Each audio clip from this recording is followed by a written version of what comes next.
Hey 302, 2020 is in the rearview mirror. Woohoo! What does that mean? Well, things are going to change, hopefully, for everybody this year.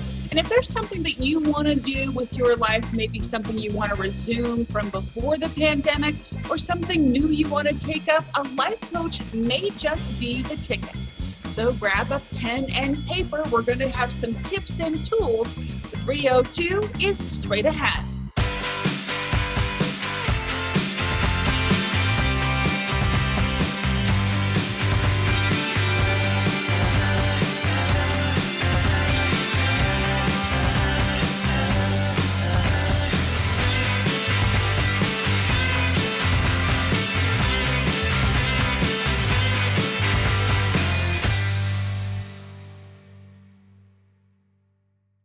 Hey 302, we are at the beginning of a new year and everybody's making New Year's resolutions, and sometimes we need a little bit of help, especially after 2020. And I'm joined now to talk a little bit about life coaching. What exactly is a life coach and who can benefit from it?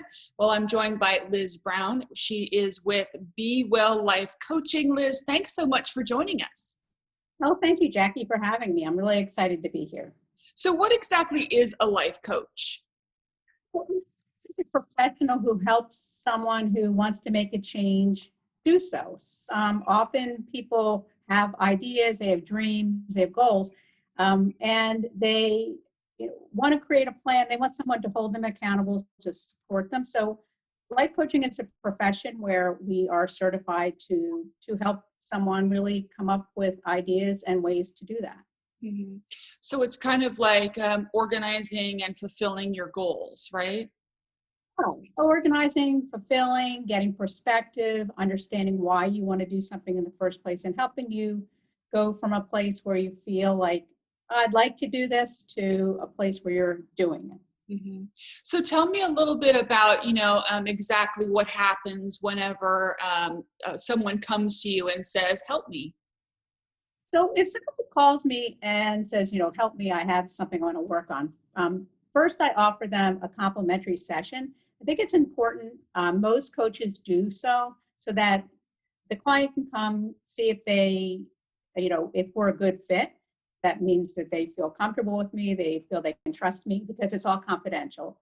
And then what we would do is I would ask them, so what is it that you are looking to change? Sometimes it's one thing, like I want to lose weight or I want to improve a relationship. Other times there's several things going on at once. So first we sort of talk. They can tell me briefly, what's going on for them.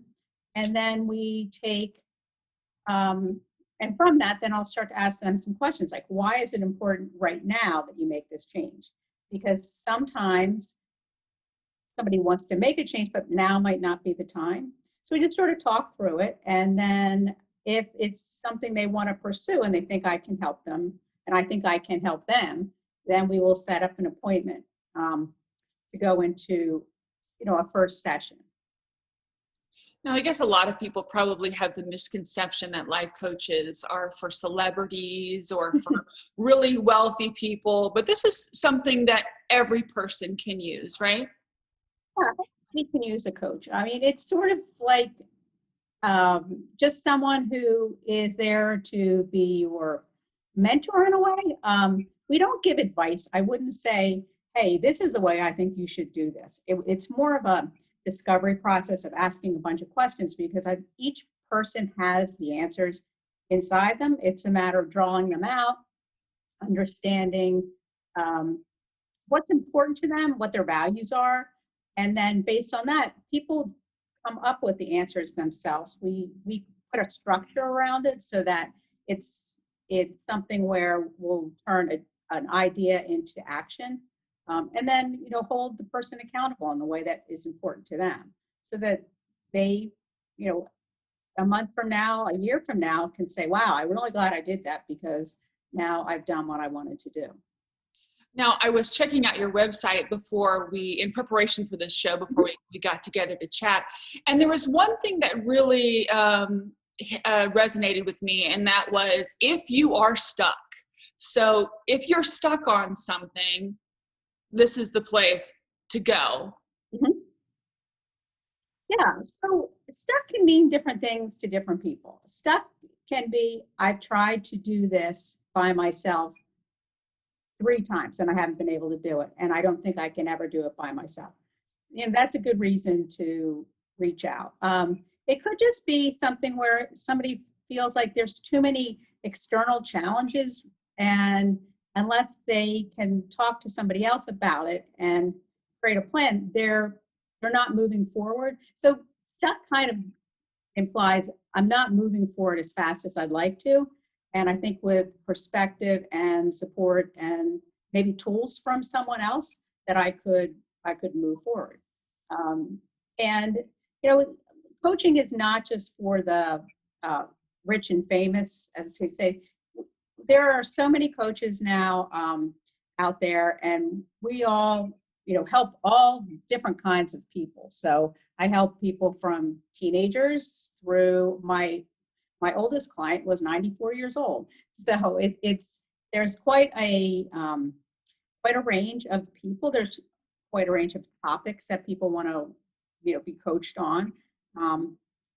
And the fun thing is just seeing somebody get excited about the progress they've made and doing what they wanted to do, or deciding that's not what they wanted to do, and maybe it was something else.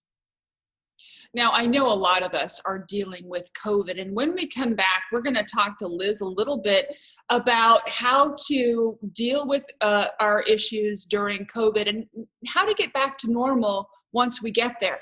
We'll be right back.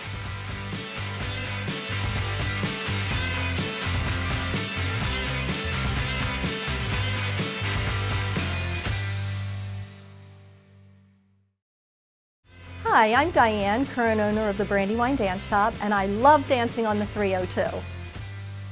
Welcome back. We're all dealing with COVID and the possibility, hopefully, of getting back to work in our normal lives soon. I'm joined by certified life coach Liz Brown. She's going to tell us all about how we can kind of get back into the groove of things. I mean, Liz, we've been working from home, looking for work, maybe our livelihoods have been shut down. So how do we make that transition? Yeah, COVID has been a very challenging time. I mean, that's an understatement. And people's structure was ripped away for people to sort of readjust and get used to what they, phrase the new normal. As we sort of come out the other end of it, hopefully, this is a great time for people to think about where would I like to be in 6 months, and sort of refocus on like a little bit longer down the road than the daily, back in March, where people are like, how am I going to get enough food in my house? So now it's like, well, what's out there for me? What are the possibilities? Where would I like to be in 6 months? Maybe this is a good time to grow and do something that wasn't a choice for me before, because I think that one of the benefits of this time has been people have had time to think about what's most important. And I know for myself, I decided early on that I wanted to look at it as, when I tell my grandchildren about this time, I don't want to say I was miserable, I sat on the couch and ate chips and hid in fear. What I'd rather say is, I took some classes, I grew my business, I explored other options, I got outside and exercised instead of going to the gym, all those kind of things. So I think we have to look right now on what is most important that we take forward with us, and what do we want to leave behind us. Some of the things may not be things that we ever want to do again. So for those of us who've had to work from home, maybe we dress from the waist up, or maybe we don't turn our cameras on during Zoom, things like that.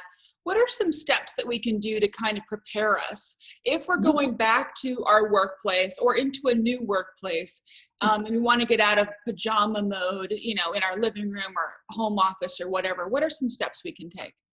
Yeah, that's a great question, because I remember talking to a group on the opposite side, where we were talking about how to create the structure within working at home. So now I think it's almost like, advice I would give to someone who is getting ready to go back to school. Start to create the structure now.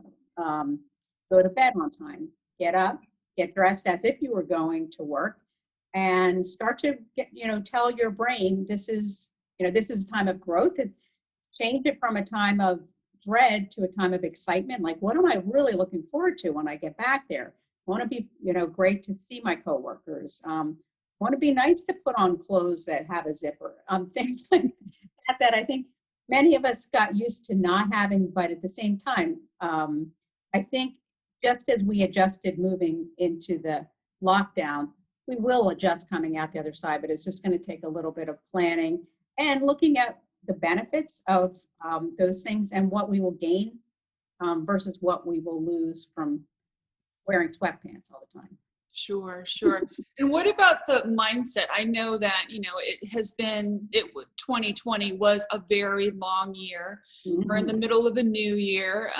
People are going to be thinking, okay, it's time to shift gears, but maybe their mindset is stuck in the 2020, where we're just kind of blue. So how do we change our mindset? Well, the first thing is to think about what mindset is, because I'm not sure that everyone fully understands. So there's a fixed mindset where you think just because it's like it is now, it'll always be like this. So I can't change. There's not going to be a time where I'm back out and able to do things. Things are never going to be like they were, which is true, but that doesn't mean that things can't be better. So a growth mindset looks at how can I grow? What are the possibilities? If I'm curious, what might be the next step? And really looks at ways to grow. So if we can shift from a fixed of this is the way it's always going to be, I'm scared, I don't want to go out of my house, what if it happens again, to wow, how exciting it will be to be back out, and what would I like to be doing then?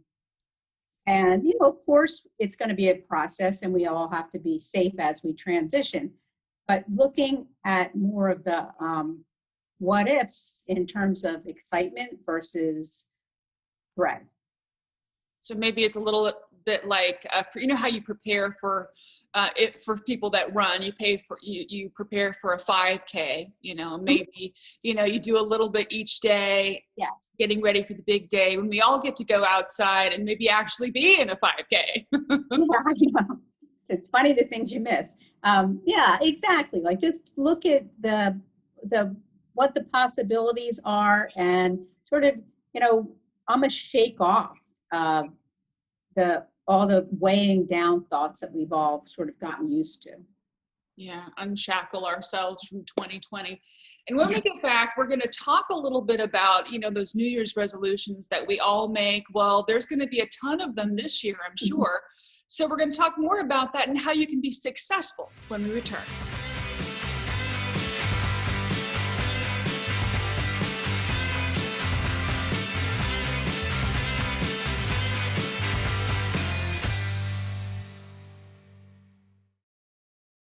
Hey, Joe Van Horn, Chelsea Tavern. You're watching the 302. Welcome back. If you're like me, you have a long list of resolutions, things you want to revive from before the pandemic, and possibly some new things for 2021. We're talking about resolutions, of course. Some people want to lose weight. Some people want to quit smoking. Some people have something else on their resolution list. Liz Brown is a certified life coach. Now, Liz, let's talk about the tools we need to be successful at these resolutions, especially now. Yeah, absolutely. And I think that one of the ways we'll be most successful is to kind of look at yourself in the future. Now we're thinking, in 2 days we have 2021. 2022 is going to be a year from now. So where do you want to be in 2022 as that we bring that new year in, and looking at what's most important, and write down a vision statement, like my vision for myself in a year is this. From that, pick one thing, just one thing that you want to start doing, and keep it small and realistic. So there's a concept called SMART goals, where we look at one goal, say I want to lose 5 pounds in a month. And then say, okay, I want to be specific. So 5 pounds, 1 month. And then I look at the measurable. I can measure it by weighing myself. Is it attainable? Yeah, that's realistic. 1 pound, 1.25 pounds a week is realistic. And then, what's the action? I forgot the A. The action is that I will maybe stop eating after dinner and switch to, vegetable stacks instead of chips. And then time related, it's a month from now. So make it specific so that you know exactly what you are going to do. And then write down how you're going to do it and why you want to do it. So I had mentioned before, why? Why is the most important question you can ask yourself? Because if you don't know why, you won't stick with it because change is uncomfortable. And so if you, go a week from now and you're like, well, I really miss those chips, to look back at why did I want to do it in the first place? So just continually checking back, but create your plan, know what it is you want to do and how you're going to do it. Create like visual cues for yourself, put sticky notes around, or you can do things like put the vegetables in the front of the refrigerator. So doing things like that, but then also find a support system, because we can think of something in our head, but we can trick ourselves really easily to say, oh, I didn't want that much anyway. But if you tell someone else, you're more likely to stick with the plan. And so I think that's important. And then plan for how you'll celebrate your progress, not the 5 pounds at the end of the month. How about 3 days in a row of not eating after dinner? Maybe you get to watch a funny show or something else that for you is a reward, but plan that ahead of time and do it. And celebrate your progress, because oftentimes we just sort of take that part for granted. And the last thing is, if you slip, that's not a reason to say, oh, forget it, I'm never going to do this, I'll do it next year. Just get back on the plan. It's not usually something where people, the first time they try, succeed without any kind of slips. So just keep going. Now, one of the things a lot of people talk about, especially at the beginning of New Year, and I think really would apply since we've had, a really rough 2020, the idea of procrastination. How do we conquer procrastination to achieve? I mean, that would be a big goal for a lot of people, but what do you think? Yeah, procrastination is challenging. So I think one of the ways to do that is to write down what you're going to do and tell someone else, and then see if they can help you get started. So, I do a lot of work with people with ADHD, and procrastination is an issue. So the concept of body doubling is having someone else who will sit beside you while you do it. Or maybe I get a walking partner, or it's somebody who's gonna, I'm gonna call you once I have done this. But if I don't, please call me. So finding some external way to get yourself moving, because we all know that if we have external accountability, we'll do it. But it's when it's internal to ourselves, so we're like, maybe I'll do it tomorrow. So I think that's the best way to get moving. And once you're able to take all of these skills, you get to a place where you say on your website, you learn to thrive. Now, is it something that people would recognize? I've never felt this way, I'm more successful now, or is it hard to recognize that place? Well, no, I think it's one of those aha moments that people have, like, wow, I feel a lot better. And part of my role as a coach is to say to someone, hey, remember this was really hard for you a month ago. And they'll say, oh yeah, actually you're right. So I help them not take it for granted and to keep their perspective.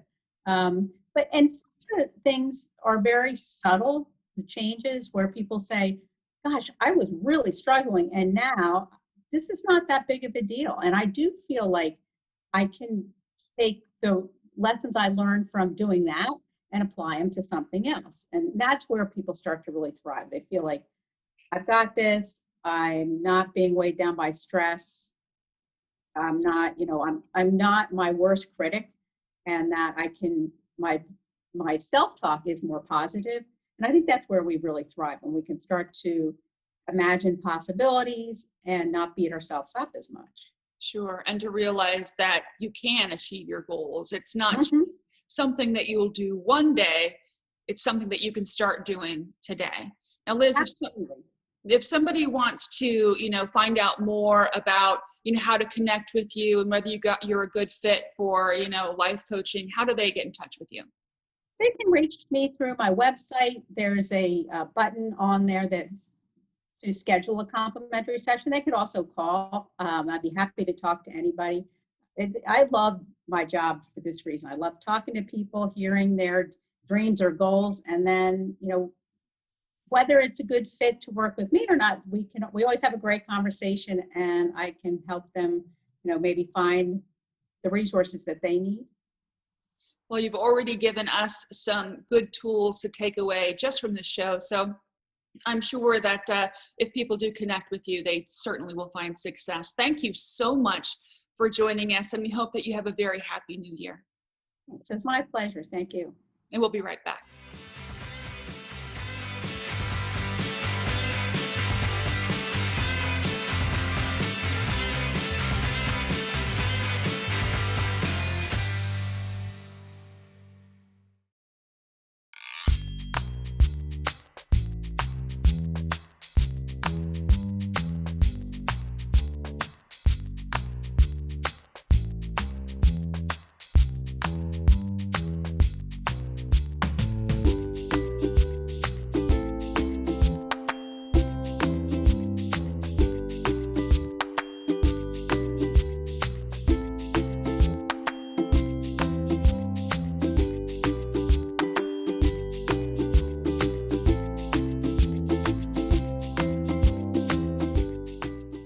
Hopefully you found some tools that will help you make 2021 your best year ever.